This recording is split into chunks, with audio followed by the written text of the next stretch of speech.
শ্রাবণ মাসে শবে বরাত কি সিয়াম রাখা যাবে? জি না, শবে বরাতে সিয়াম রাখা যাবে না, গুনাহ হবে। রাতে গোসল করে আতর গোলাপ মেখে দিনে রোজা থাকে 15ই শাবান। 15ই শাবান রোজা থাকলে আল্লাহ রাসূলকে উপেক্ষা করা হবে, অপমান করা হবে, যা বিদআত।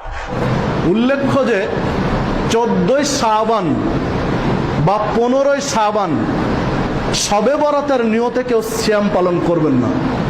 যদি শবে বরাতের নিয়তে 14 বা 15 শাবান সিয়াম পালন করেন, এই একটা সিয়াম আপনাকে আমাকে জাহান্নামে নিয়ে যাওয়ার জন্য যথেষ্ট। বিসমিল্লাহির রহমানির রহিম। সম্মানিত প্রিয় দর্শক, আপনারা একটু আগেই শুনলেন কথিত আহলে হাদিসদের অন্যতম শাইখ আব্দুর রাজ্জাক বিন ইউসুফ সাহেব বলেছেন যে নিসফু শাবান তথা শাবানের 15 তারিখ রোজা রাখা নাকি বিদআত, রোজা রাখলে নাকি গুনাহ হবে। 15 শাবানে রোজা রাখলে নাকি রসুলকে অপমানিত করা হয়, উপেক্ষা করা হয়, নাউজুবিল্লাহ। আরেকজন আহলে হাদিসের বক্তব্য শুনলেন যে নিসফু শাবান তথা শাবানের 15 তারিখে একটি রোজা রাখাটা নাকি জাহান্নামে যাবার জন্য যথেষ্ট, নাউজুবিল্লাহ। তাহলে দেখুন কথিত আহলে হাদিসদের কেমন ভয়ঙ্কর ফতোয়া। নিসফু শাবান, শাবানের 15 তারিখে একটি রোজা রাখলে এটা নাকি জাহান্নামে নিয়ে যাবে, জাহান্নামে যাওয়ার জন্য যথেষ্ট হবে।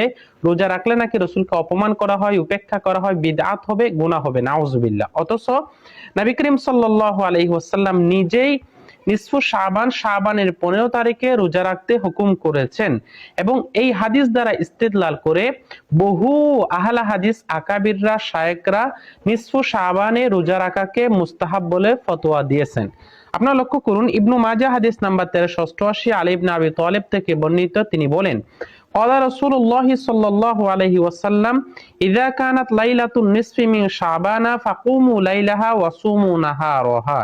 রসুল বলেন যখন নিসফু শাবান অর্থাৎ শাবানের 15 তারিখ রাত আসবে, রাত হবে, তখন তোমরা রাত্রে জাগরণ করবে, ইবাদত করবে, ওয়াসুমু নাহারহা, এবং দিনে তোমরা সিয়াম পালন করবে।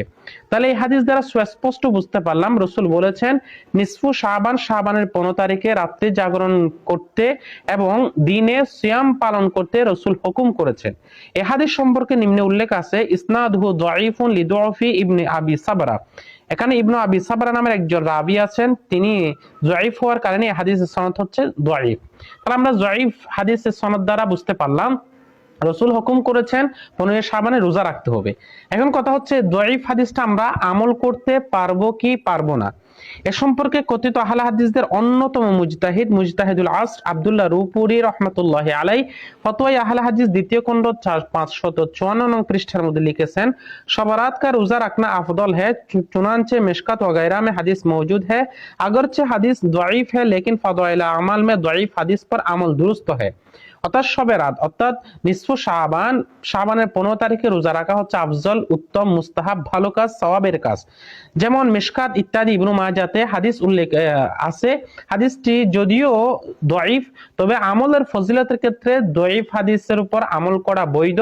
অতএব এই হাদিসের উপর আমল করে নিসফু শাবান, শাবানের 15 তারিখে রোজা রাখা মুস্তাহাব। তাহলে আব্দুল্লাহ রূপুরী তিনি হাদিস দ্বারা ইস্তেদলাল করে বলেছেন রোজা রাখা মুস্তাহাব, অথচ আব্দুর রাজ্জাক বিন ইউসুফ সাহেব বলছেন রোজা রাখলে গুনাহ হবে, রসুলকে অপমান করা হবে, উপেক্ষা করা হবে, বিদআত হবে, আর একটি রোজা নাকি জাহান্নামে নিয়ে যাবে। তার মানে কি আব্দুল্লাহ রূপুরী এত বড় মুজতাহিদ হওয়া সত্ত্বেও তিনি মুস্তাহাব বলে তিনি কি রসুলকে অপমান করেছেন, উপেক্ষা করেছেন, বিদআতের গুনাহের ফতোয়া দিয়েছেন? তিনি অবশ্য যেহেতু মুস্তাহাবের ফতোয়া দিয়েছেন, তিনি অবশ্য রোজা রাখতেন, তার মানে তিনি কি জাহান্নামে গেছেন? তিনি কি মানুষকে জাহান্নামে নিয়ে যাওয়ার জন্য ফতোয়া দিয়েছেন? নাউজুবিল্লাহ। শুধু তাই নয় প্রিয় সুধী, আল মাউইজাতুল হাসানা নামের কিতাবের মধ্যে 254 নং পৃষ্ঠার মধ্যে কথিত আহলে হাদিসদের গুরু নওয়াব সিদ্দিক হাসান খান তিনি লিখেছেন ওয়াকাযালিকা ওয়ারাদাত আহাদিসুন ফি কিয়ামি লাইলাতিন নিসফি মিন শাবানা ওয়া সিয়ামি ইয়াউমিহা।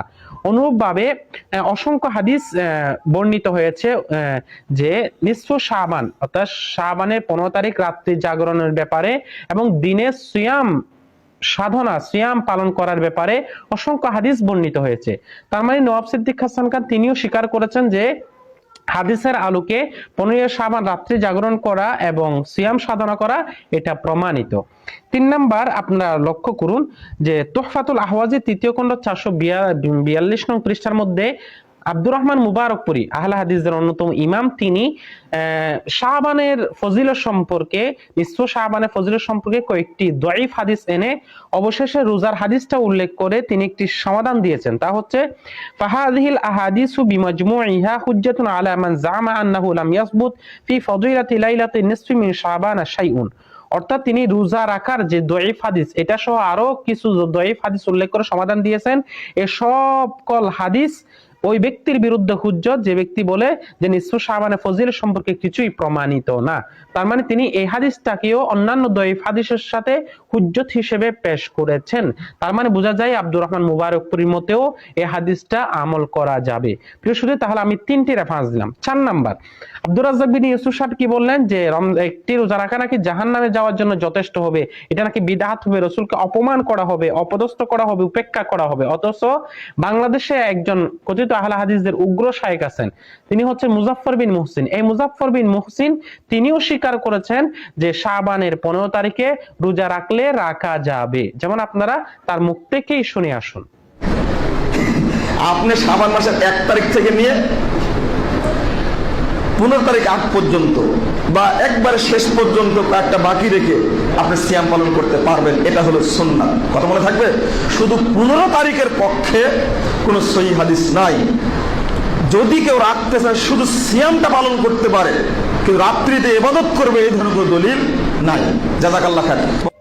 শুধু আপনি শুনলেন যে কথিত আহলে হাদিসদের শায়েখ মুজাফফর বিন মুহসিন তিনিও স্বীকার করেছেন, যে ইশারা ইঙ্গিতে স্বীকার করেছেন যে নিসফু শাবান তথা শাবানের 15 তারিখে রোজা রাখা যাবে, তবে নাকি ইবাদত করা যাবে না। তার মানে তিনি অর্ধেক স্বীকার করেছেন রোজা রাখা যাবে, তার মানে তিনি স্বীকার করছেন রোজা রাখা যাবে। আর আব্দুর রাজ্জাক বিন ইউসুফ সাহেব বলেছেন রোজা রাখলে গুনাহ হবে, এটা হচ্ছে বিদআত হবে, রাসূলকে অপমান করা হবে, উপেক্ষা করা হবে। আরেকজন শায়েখ বললেন এই রোজাটা নাকি জাহান্নামে নিয়ে যাওয়ার জন্য যথেষ্ট হবে।